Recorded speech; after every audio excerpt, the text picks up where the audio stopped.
Di dalam toilet kamar resort, Sela termenung di depan cermin wastafel mengingat semua perkataan Arhan kepadanya. Sedingin-dinginnya Arhan, ia tidak pernah dibentak hingga seperti tadi. Dia tiba-tiba berubah seperti ini, apa karena gadis itu? Semakin dipikirkan Sela semakin tak bisa mengontrol emosinya. Setelah Arhan putus dengan Marina, ia merasa telah mendapatkan posisi yang sejak dulu ia idam-idamkan.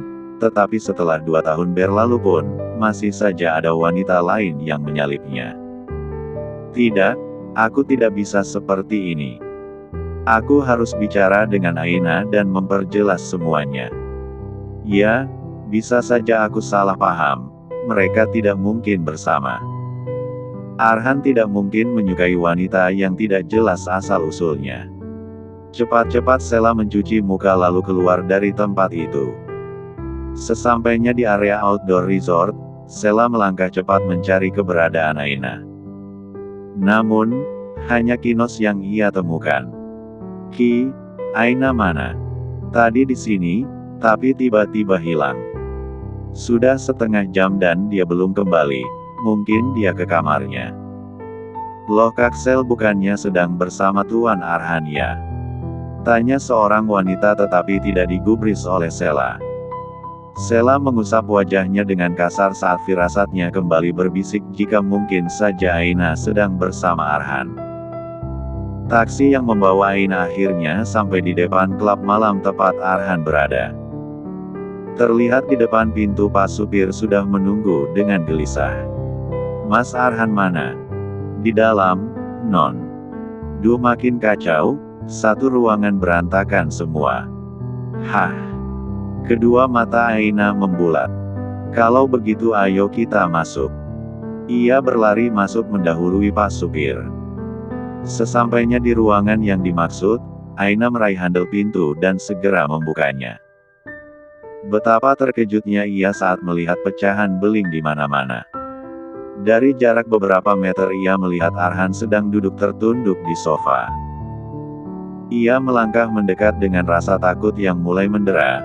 Bisa saja setelah ini ia yang akan dibanting atau dicekik oleh Arhan. Mas, hei ini aku, ucap Aina sambil menul-noel bahu Arhan. Perlahan Arhan menegapkan kepalanya. Menatap Aina yang saat ini duduk di sampingnya. Akhirnya kau datang juga. Heh. Aina terlihat bingung melihat Arhan biasa-biasa saja, tidak oleng seperti orang mabuk pada umumnya. Melihat Aina diam terpaku, Arhan segera berdiri dari posisi duduknya. Ayo pergi, temani aku mencari udara segar. Tetapi bukannya tadi Mas mabuk sampai mengamuk. Aina mengalihkan pandangannya melihat Pak supir yang masih berdiri ambang pintu. Bapak ngerjain saya ya? Pak supir menggeleng cepat. Tidak, Non. Tadi Tuan Arhan benar-benar seperti orang mabuk, sampai lunglai. Saya juga heran kok tiba-tiba segar bugar begitu. Aina kembali menatap Arhan meminta penjelasan. Saking buru-burunya ia sampai tidak memakai sepatu, hanya sendal jepit fasilitas dari resort. Sama seperti biasanya, sekacau apapun ulah yang ia buat, Arhan tetap terlihat tenang, dingin, kaku. Hanya dengan cara ini aku bisa membuat kamu meninggalkan pesta konyol itu. Ayo keluar, tempat ini bau alkohol sekali. Pelayan minta bil. Serunya sambil melangkah santai keluar dari bar. Hah. Aina masih terperangah tak percaya. Jadi dia hanya pura-pura. Waktu menunjukkan pukul 1 dini hari. Mobil yang membawa Aina dan Arhan akhirnya sampai di pelantaran resort. 2 jam lebih mereka habiskan dengan berjalan-jalan tidak jelas mengelilingi kota. Sepanjang jalan pula Aina terus mengoceh, mempertanyakan sikap kekanak-kanakan Arhan yang menjebaknya hingga harus buru-buru meninggalkan pesta. Bukan Arhan namanya jika tidak acuh dan cuek saja mendengar semua pertanyaan Aina. Ia tidak mungkin belak-belakan mengakui jika ia ingin Aina bersamanya, sungguh itu bukan sikap seorang Arhan Adiaksa. Aku lelah sekali dan kita hanya mutar-mutar tidak jelas. Aina masih saja mengoceh saat turun dari mobil. Kalau capek ya tidur. Ayo masuk. Aina menggeleng. Tidak, Mas duluan saja. Aku tidak mau. Ada salah satu dari kru apalagi Kak Sela melihat kita masuk bersama. Arhan bersedekap dada dengan tatapan tajam yang mengarah ke Aina. Aku bilang masuk, apa harus aku gendong? Astaga. Aina benar-benar lelah menghadapi sikap Arhan hari ini. Iya, ayo. Sepertinya pesta juga sudah selesai, tidak mungkin ada orang yang melihat kita masuk. Mereka melangkah beriringan memasuki lobi. Terlihat suasana mulai lengang, hanya ada petugas resepsionis dan petugas keamanan yang berjaga di depan. Mas, besok setelah sampai di Jakarta, apa aku izin pulang ke Gang Guci, sebentar saja? Arhan menoleh dengan kening mengerut. Untuk apa? Menemui Laras dan ibunya. Aku membeli oleh-oleh untuk mereka. Boleh. Arhan nampak berpikir saat mendengar permintaan Aina. Ia dan semua orang yang tinggal lama di Jakarta sudah sangat tahu kawasan yang tempat prostitusi berkembang. Tentu saja akan sangat bahaya jika Aina pergi sendiri ke sana. Panggil saja mereka ke rumah, tidak usah ke Gang Guci. Boleh. Aina terbelalak. Bukannya Mas tidak suka kalau ada orang asing masuk ke dalam rumah. Mereka sudah seperti keluargamu, kan jadi anggap saja ini toleransi dariku. Asal kau tidak membawa laki-laki lain saja masuk ke dalam rumah. Memangnya kenapa, Mas Arhan cemburu? Langkah Arhan terhenti, ia menoleh menatap sang istri dengan raut wajah kesal. Apa pantas wanita bersuami membawa lawan jenis ke rumah? Lah kemarin-kemarin Mas Arhan membawa Kak Sela itu pantas. Arhan gelagapan tak tahu harus menjawab apa. Sebenarnya itu tidak pantas bukan? Aina tersenyum tipis menatap Arhan dengan berani. Tapi karena pernikahan kita hanya di atas kertas saja, aku tidak Tidak akan aku ulangi, sahut Arhan memotong ucapan Aina. Aku tahu kedekatanku dan Sela membuat kamu dan banyak orang salah paham. Asal kamu tahu, aku tidak pernah mencintainya. Dia yang selalu mendesak, meminta aku menikahinya. Bahkan menyebarkan gosip jika kami tidur bersama. Terkadang aku lelah karena sikapnya. Kenapa? Tanya Aina. Arhan terlihat bingung dengan tanggapan Aina. Kenapa Mas menjelaskan semuanya? Apa fakta pernikahan paksa ini akan berubah jika aku tahu Mas tidak mencintainya? Apa aku begitu penting hingga harus tahu jika tidak ada Kak Sela hati kamu, Mas? Arhan diam terpaku, menatap Aina dengan ekspresi wajah yang tak bisa diartikan. Entah sadar atau tidak, ia baru saja mengungkapkan jika ia ingin Aina tahu bahwa suaminya bukan seorang brengsek yang menjalin hubungan dengan wanita lain. Apa, Mas? Lisan Arhan masih saja membisu. Mungkin rasa yang ia punya belum cukup kuat untuk mengungkapkan semua hal yang ia rasakan untuk Aina. Namun, dari sorot matanya, ia mulai goyah, ingin selalu bersama istrinya, meski logikanya terus menyangkal hal itu. Aku sebenarnya tak. Aina. Ucapan Arhan menggantung. Ia dan Aina menoleh ke arah sumber suara. Terlihat Kinos melangkah menghampiri mereka. Kaki. Aina, kamu dari mana saja? Dari tadi aku mencarimu. Di telepon tidak bisa, aku ke kamarmu tapi tidak ada sahutan. Aku benar-benar khawatir, ungkap Kinos sambil menepuk pundak Aina. Kedua mata Arhan terbelalak melihat Kinos menyentuh bahu Aina. Dia pergi bersamaku. Kinos menoleh menatap Arhan dengan raut wajah bingung. Iya tadi aku pergi menemui Mas Arhan, tadi dia butuh bantuan, darurat. Maaf, karena pergi tanpa pamit. Aina terlihat panik, apalagi saat melihat tatapan Arhan kepada Kinos.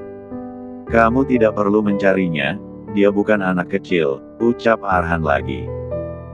Kinos terdiam seolah menyadari tatapan Arhan agak aneh. Kalau begitu aku ke kamar dulu, sampai besok kaki. Aina melambaikan tangannya lalu bergegas pergi. Kini tinggallah Kinos dan Arhan di sana. Situasi begitu canggung antar keduanya. Padahal biasanya mereka bisa mengobrol akrab saat membahas iklan perusahaan. Kalau begitu aku juga harus kembali ke kamar, permisi. Kinos beranjak, melangkah pergi. Aina adalah tanggung jawabku. Langkah Kinos terhenti saat mendengar ucapan Arhan. Ia menoleh ke belakang. Aina tinggal di rumahku, dan kakekku sudah mempercayakan dia padaku. Kamu tidak perlu khawatir berlebihan seperti itu. Khawatir sebagai apa? Kinos kembali mendekati Arhan. Bukankah sebelumnya kamu begitu memandang rendah Aina? Sekarang tiba-tiba bersikap seperti ini. Seharusnya kamu yang jangan berlebihan. Kamu tidak mengenal dia dengan baik. Tanpa memperpanjang perdebatan, Kinos berbalik melanjutkannya langkahnya. Ah sial, kenapa aku tidak bisa menahan diri, gumam Arhan. Di dalam kamar, Aina baru saja selesai merapikan semua barangnya masuk ke dalam koper. Sebelum berangkat ke bandara, ia dan teman-teman kru akan sarapan bersama. Setelah semua selesai, ia menyeret kopernya keluar dari kamar untuk dikumpulkan di bus yang akan membawa mereka ke bandara. Iya, sebentar lagi aku menyusul sarapan. Duluan saja, kata Aina kepada seseorang di ujung telepon. Ia menutup panggilan telepon itu lalu mempercepat langkahnya menuju lobi. Sesampainya di samping badan bus, sudah ada 2 orang yang membantu ia untuk memasukkan kopernya ke dalam. Terima kasih, Pak. Kalau begitu saya masuk sarapan dulu. Iya, Non. Sama-sama. Saat hendak beranjak pergi, tiba-tiba Sela datang, mencegat langkahnya. Firasat Aina seketika tidak baik, karena tidak ada senyum di wajah wanita itu seperti biasanya. Kak Sel, ikut aku. Tanpa aba-aba Sela menarik lengan Aina agar mengikuti langkahnya. Sepertinya ini masih kelanjutan amarahnya malam tadi. Sesampainya di sebuah sudut sepi, Sela melepaskan tangannya, menatap Aina dengan penuh kekesalan. Aku tidak menyangka, jika kamu semurahan ini. Kamu bilang tidak mungkin menyukai Arhan. Cek, munafik. Apa maksud kakak? Aku tidak paham. Aina mundur beberapa langkah ke belakang. Tangan Sela bergerak cepat, melepas paksa kalung liontin berbentuk kupu-kupu yang bertengger di leher Aina. Ini, kalung ini dari Arhan, kan? Sudah, jangan bohong, aku sudah tahu kamu pasti menggodanya. Apa semua gadis dari Gang Guci berbakat menggoda pria berduit? Jaga ucapan kakak. Aku tidak seburuk itu. Kembalikan kalungku. Aina hendak meraih kalungnya, tetapi malah dibuang ke gat oleh Sela. Mulai sekarang jaga jarak dengan Arhan. Aku akan membiayai kuliah kamu, memberikan kamu uang berapapun, asal pergi dari rumahnya. Aina menatap Sela tak percaya, ia seperti sedang melihat sosok yang berbeda, tidak seperti Sela yang ia kenal baik, ramah, dan bertutur kata lembut. Aku tidak mau. Kakak sudah salah paham, aku tidak pernah menggoda Mas Arhan. Halah, jangan sok suci. Aku tahu kamu ini kupu-kupu malam dari Gang Guci, kamu dibayar untuk setiap inci selangkanganmu yang dijelajahi pria hidung belang. Kamu wanita rendahan, berani-beraninya mengusik Arhan. Kalau kamu sudah kehilangan harga diri, balik ke klub malam saja sana. Kamu pasti tidak punya orang tua ya? Anak hasil celap-celup, tidak jelas. Aina berpegang pada pilar saat Sela mendorong bahunya. Kedua matanya memanas saat mendengar hinaan yang biasa dilontarkan orang yang membencinya. Kini juga diucapkan oleh salah satu orang yang tadinya ia anggap baik dan tidak mungkin berkata kasar sepertinya. Air matanya mengalir dari sudut mata saat mendengar penuturan Sheila. Ia selalu tegar saat dihina dengan sekasar apapun. Tetapi ia benci, marah jika ada yang membawa-bawa kedua tuanya. Jauhi Arhan, paham? Sheila menghela napas panjang untuk mengontrolnya diri agar tak semakin terbawa emosi. Setelah beberapa saat ia melangkah melewati Aina untuk kembali ke resort. Namun, tiba-tiba Aina menyusul, menghadang langkahnya. Apa? Aina mendorong tubuh Sheila hingga bertumpu di tembok bangunan. Kupu-kupu malam menyerahkan diri mereka di atas ranjang pria hidung belang karena dibayar. Mereka melakukan demi uang untuk bertahan hidup. Sementara kamu, menyerahkan diri kepada Mas Arhan secara cuma-cuma pun, masih ditolak, tapi kamu terus mendesaknya. Wanita seperti ini yang katanya berpendidikan tinggi. Maaf tapi yang aku lihat kamu bukan hanya murah tapi tidak ada harganya.